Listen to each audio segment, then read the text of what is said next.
This is Audi A4 1.8 liter turbo Quattro from 1996.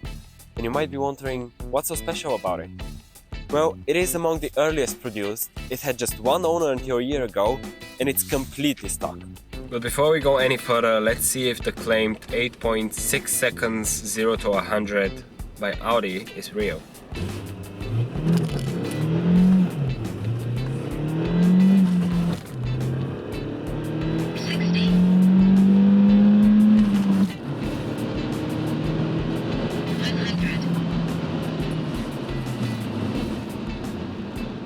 I've never seen one of these stock. Most of them were lowered to the ground, repainted, modified in every possible way, but not this one. This one is really clean.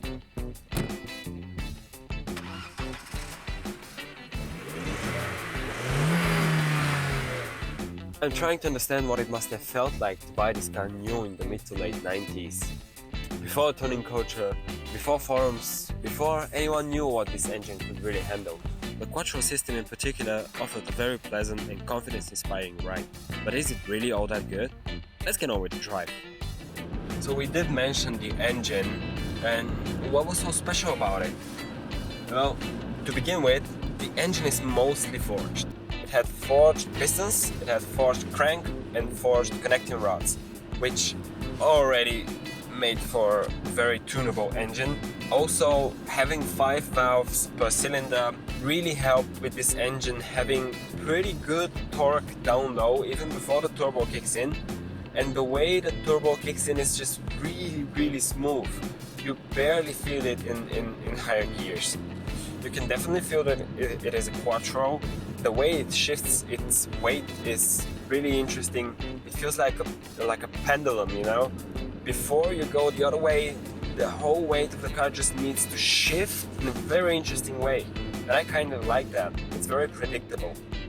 Also, this car runs on LPG, which means that it's not only super economical, but also really green. Not that you, or me, or any car enthusiast really cares about that much, but still.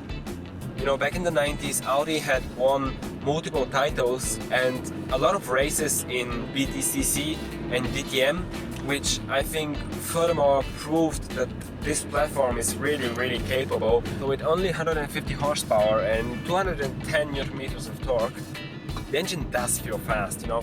I mean, I hate the fact that nowadays every new car has like a gazillion horsepower and enough Newton meters to spin the world, but I have to appreciate that what they did back then was just great. The Quattro gives you this feeling that this car can handle anything, you know? There is a lot of body roll though, I have to tell you this. The suspension is very lofty and nice. The weight of the steering wheel is also has nothing sporty about it, you know? There is a bit of feedback through it, but I don't really feel where the limit is. The steering doesn't get like heavier within the corner. It doesn't get lighter when I lose traction. It's really flat. Back then, everything had a purpose. There are no fake vents outside, no fake exhaust, no fake anything. Each and every button here does exactly what you expect it to do. There are no complicated menus, there are no driving assistance or whatever. The interior is very underwhelming. I mean, it's just so practical and functional. The owner and I already made a deal. If he ever decides to sell it, I'll be the first to buy it. And I think this tells you enough. This is the Audi A4 1.8 Turbo Quattro.